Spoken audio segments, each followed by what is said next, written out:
again, like it's a hard conversation for people to have, and I don't think the Mavs want to move on from Kyrie because he likes it here. He's played well here, and fans here like him a lot. I'm just imagining his last image is when he got injured, crying, shooting free throws.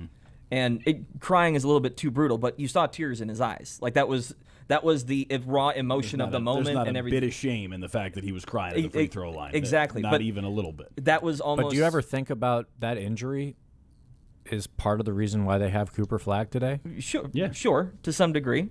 But the same thing goes. It's like if that is your lasting image for a fan base that felt not only revitalized you, but felt revitalized by your presence.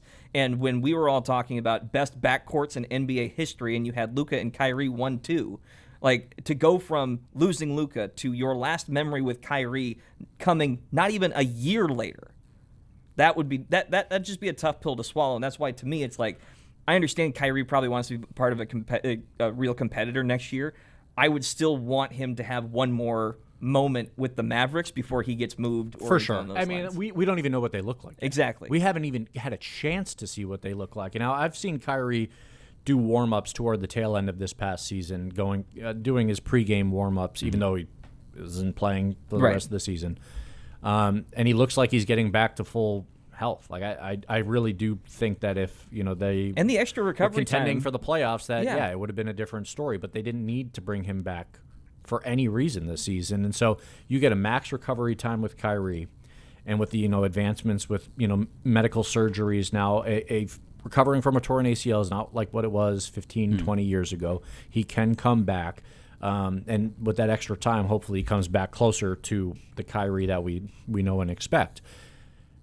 Getting to see him and Coop, yes, I think is not only important for Mavs front office, it's important for Kyrie too. Because if they notice that, we've got something here, then they can go, there's not much asset that they can go all in, but it is going to make Kyrie want to stay longer because there's something there. It comes down to the draft lottery, though. And if we can call up 13, this is the Tankathon standings. Now that they've had the coin flip happen, Dallas ends up at 8.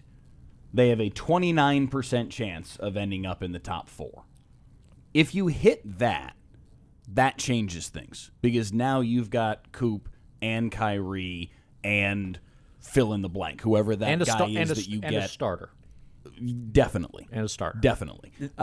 If you end up 8, or if somebody jumps you and you end up 9, it's very unlikely 2 teams would jump you and you'd end up 10. But if you're 8 or 9, this is a deep draft. You still may get a good player, but it may be, to your point, a little bit more of a weight, and it may change the timeline for Kyrie Irving, and now he's not really fitting that timeline anymore. If you hit that top 4, now all of a sudden you could look at this Mavs team and Coop plus Kyrie plus AJ DeBonsa or whoever that ends up being, if you get the 3rd pick or whoever that is, now it gets interesting. Now you've got a team that that puts a lot on this draft pick, puts a lot on Cooper Flagg, but that starts to feel like a team that can at least get into that stratosphere of the neighborhood of contention anyway. You mentioned